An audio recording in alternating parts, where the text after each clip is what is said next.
Hello प्यारे बच्चों, आज हम गणित के अध्याय 2 घातांक की बात करते हैं। उसमें घातांक के नियम बता रहा था मैं, तो एक नियम बता चुका हूं, दूसरे नियम का आधा भाग बता दिया था। अब नियम तो दूसरा ही है, ये उसका दूसरा पार्ट है, इसे समझेंगे। एक उदाहरण लेते हैं।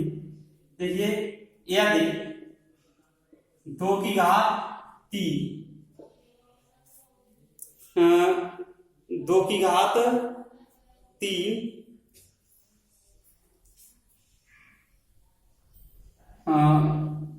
बराबर, हम इसको क्या लिख सकते हैं, 2 गुणा 2 गुणा 2, ये लिख सकते हैं। और 2 की घात 5 मान लिया हमने, 2 गुणा 2 गुणा 2 गुणा 2 लिख सकते हैं, और गुणा 2, ये हो गया। अब देखिए, अब हमें इसका मान निकालना है, इसका 2 की घात 3 भागित 2 की घात 5, इसका मान चाहिए। या हम यहां पर लिख सकते हैं 2 की घात 3, चलिए समझ लीजिए। तो इसको हम कैसे लिखेंगे, 2 की घात 3 भागित 2 की घात 5 को, इसको हम कैसे लिखेंगे, 2 की घात 3 बट्टे 2 की घात 5।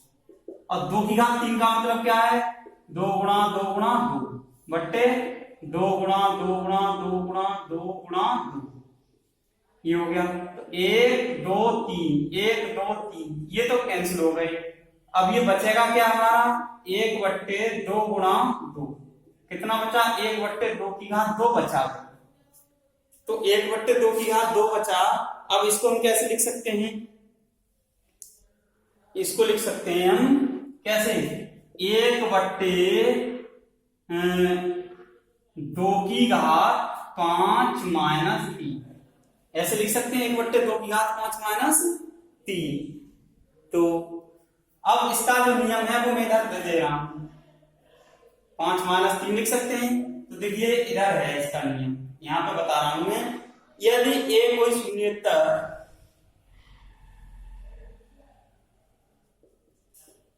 यदि ए कोई शून्येतर धनात्मक परमेय संख्या, धनात्मक परमेय संख्या, यदि ए कोई शून्येतर धनात्मक परमेय संख्या है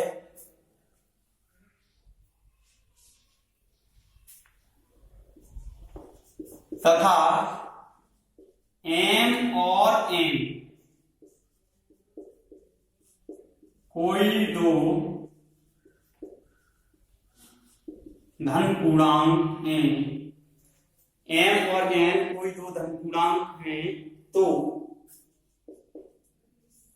a की घात m भागित a की घात n बराबर, यहाँ पे धन पूर्णांक में एक चीज और लिख लीजिए, तथा m छोटा है n से, तो a की घात m भागित a की घात n बराबर 1/a की घात n माइनस m छोटा है किससे, n से, m छोटा है n से। तो ये हो गया एक और नियम तुम्हारा, इसका स्क्रीनशॉट ले लीजिए। जैसा इसका उदाहरण है ये मैंने समझाया है तुम लोगों को, ये याद होने चाहिए सभी नियम। उम्मीद करता हूं कि पिछले वाले नियम तुम लोगों ने याद कर लिए होंगे। अगला क्या है हमारा, नियम नंबर 3। 3 ही नियम है इसके, ज्यादातर मोस्ट पॉपुलर।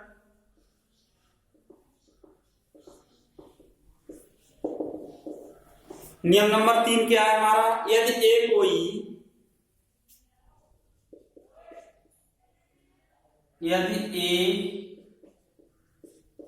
कोई धनात्मक परमेय संख्या है या ए कोई शून्येतर परमेय संख्या है, तो शून्येतर परमेय संख्या है, तो शून्येतर शब्द का मतलब है जो शून्य नहीं है। ए की घात 0 बराबर 1, अर्थात किसी भी आधार पर शून्य घात का मान हमेशा 1 होता है, ये ध्यान रखेंगे। अर्थात किसी भी आधार पर शून्य का मान 1 होता है। हम यहाँ पर ये भी लिख सकते हैं जहां a is not equal to 0, a का मान शून्य नहीं होना चाहिए, तो ये ध्यान रखना। जैसे 2 की घात 0 बराबर 1, 5 की घात 0 बराबर 1, या 2/3 की घात 0 बराबर भी 1 होगा, -5/7 की घात 0 बराबर भी 1 होगा। तो ये इन सब के मान क्या होंगे, किसी भी आधार पर शून्य घात का मान कैसा होता है, हमेशा 1 होता है। अब देखिए अगला है, अगला नियम, इसका स्क्रीनशॉट ले लीजिए।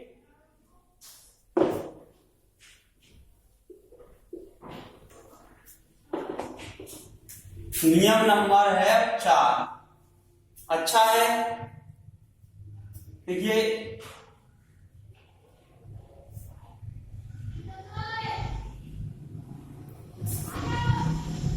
यदि एक परिमेय संख्या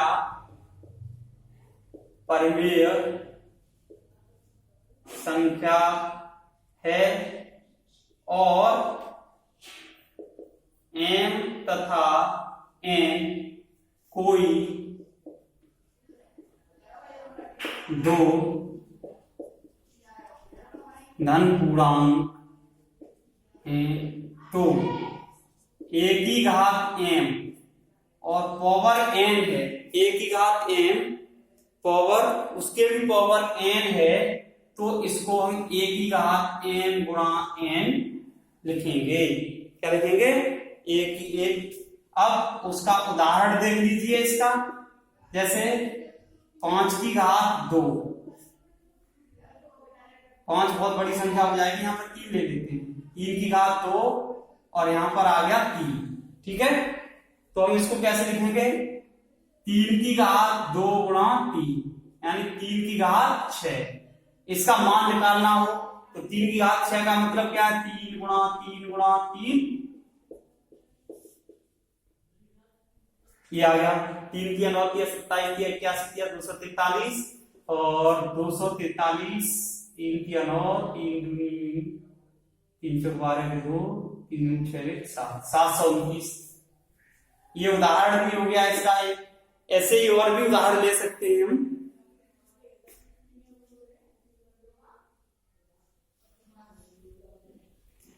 अब अगला नियम है, इसके बाद इसको समझ लीजिए,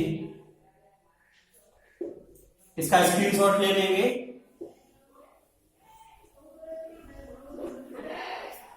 अगला नियम है नियम नंबर 5। यदि a और b कोई दो परिमेय संख्याएं हों, यदि a तथा b कोई दो परिमेय संख्याएं, a तथा b कोई दो परिमेय संख्याएं हैं तथा m एक धनपूर्णांक हो तो, तथा m एक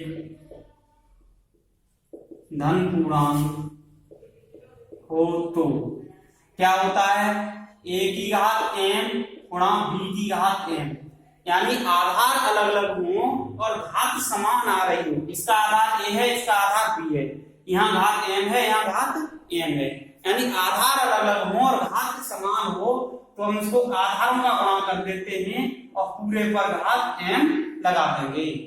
उदाहरण देखिए, इसका एक उदाहरण दे देते हैं।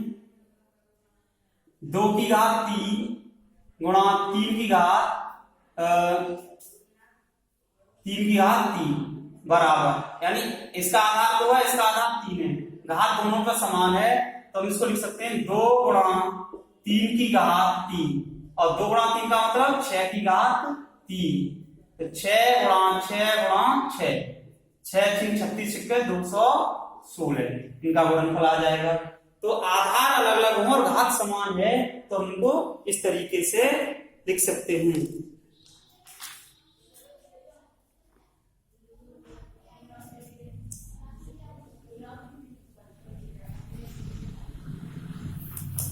अगला नियम नंबर 6,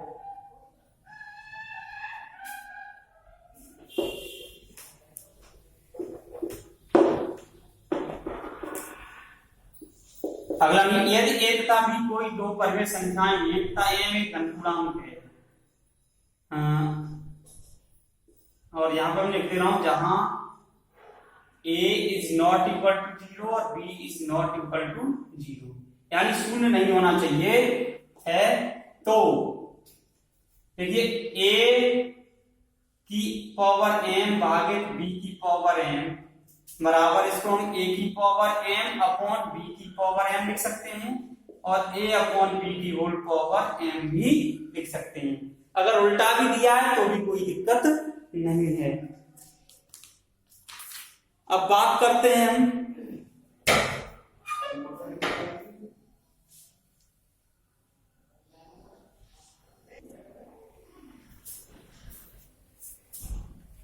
तो ये नियम नंबर हो गया हमारा 6। अब इसके बाद है एक्सरसाइज। तो देखिए एक्सरसाइज को समझेंगे।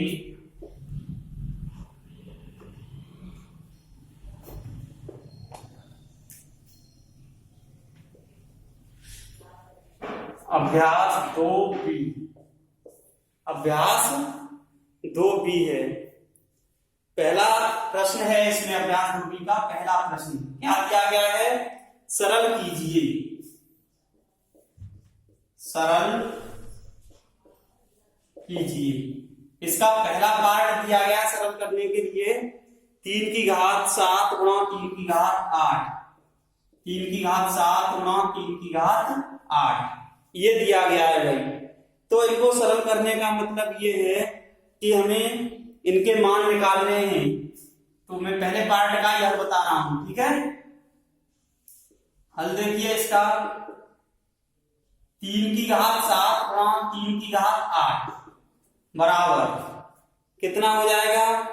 इसको आधार समान हो, पहला ही नियम है आधार समान हो तो घातों का क्या होता है 7 गुणा 8, आधार समान हो और गुणांकों गुणा में घातें जुड़ जाती हैं, ये ध्यान रखेंगे। अगर आधार समान हो तो गुणा में क्या होता है घातों का योग होता है। तो ये हो जाएगा 3 की घात 15। अब इसका मान निकालने की आवश्यकता नहीं है क्योंकि बहुत बड़ा मान निकलेगा इसका, ठीक है। आंसर चेक कर लेता हूं मैं, आंसर में भी नहीं किया होगा, उत्तर ऐसे ही दिए गए होंगे। 3 की घात 15 ही दिया है। कम मान आ रहे हैं तो हम उसको दूसरा पार्ट क्या दिया गया है इसका 6 की घात 4 गुणा 6 की घात 2 और भागित दिया है 6 की घात 5। कितना दिया है 6 की घात 5। तो एक चीज याद रखेंगे हम, तो इसमें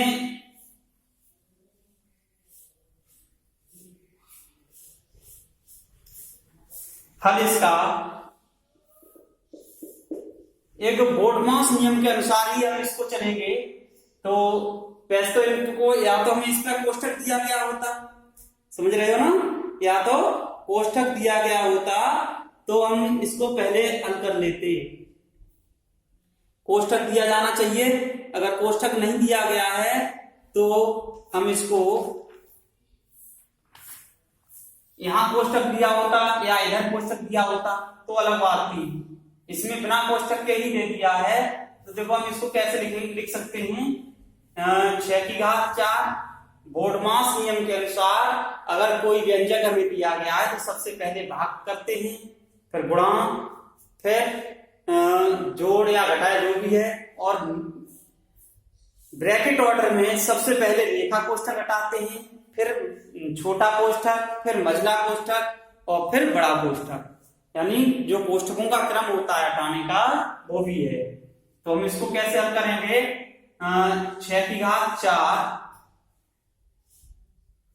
और ये हो जाएगा 6 की घात 4 गुणा, इस पर कोष्ठक लगा देते हैं, 6 की घात 2 और भागित 6 की घात 5 है। तो इसको लिख सकते हैं हम 6 की घात 4 गुणा 6 की घात 2 बट्टे 6 की घात 5। ठीक है, अब ये आ जाएगा 6 गुणा 6 गुणा 6 गुणा 6। हाँ, ऐसे क्यों करें, नियमों का प्रयोग करना है। ऊपर आधार समान है, आधार कैसे हैं, समान है, तो 4 + 2 बट्टे 6 की घात 5। तो ये कितना हो जाएगा, 6 की घात 6 बट्टे 6 की घात 5। इसको हम क्या लिख सकते हैं, यहाँ पे देखो भाग में जब कोई संख्या आती है आधार समान हो और अंश में अंश वाले की घात बड़ी हो, तो इसको हम 6 की घात 6 - 5 लिख सकते हैं। और इसका मतलब है 6 की घात 1, यानी कितना मान आएगा इसका, 6 आएगा। ये हो गया तुम्हारा दूसरा पार्ट। अब तीसरे पार्ट की बात कर लो भाई। इसी प्रकार का तीसरा पार्ट है और चौथे पार्ट की बात करते हैं। तीसरा पार्ट स्वयं करना है, यहां लिख दे रहा हूं, स्वयं हल करेंगे। चौथा पार्ट देखिए, चौथा पार्ट दिया गया है हमें 2 गुणा 5 की घात 2, 2 गुणा 5 की घात 2 प्लस बीच में धन का चिन्ह है 5 गुणा 2 की घात 5। तो इसको हमें हल करना ही होगा। 2 गुणा 5 की घात 2 का मतलब क्या हो जाएगा, 5 गुणा 5 प्लस का चिन्ह है यहाँ 5 गुणा 2 की घात 5 का मतलब 2 गुणा 2 गुणा 2 गुणा 2 गुणा 2। ठीक है, अब इनका गुणा कर लीजिए, 5 दूनी 10, 10 का 5 गुणा करेंगे 50 प्लस इसका गुणा करेंगे 5 दूनी 10, 10 दूनी 20, 20 दूनी 40, 40 दूनी 80, 80 दूनी 160।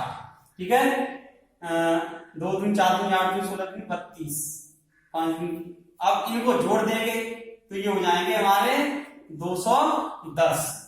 तो इनका स्क्रीनशॉट ले लीजिए, इसका स्क्रीनशॉट ले लें। इसके और खंड हैं वो भी मुझे अभी हल कराने हैं।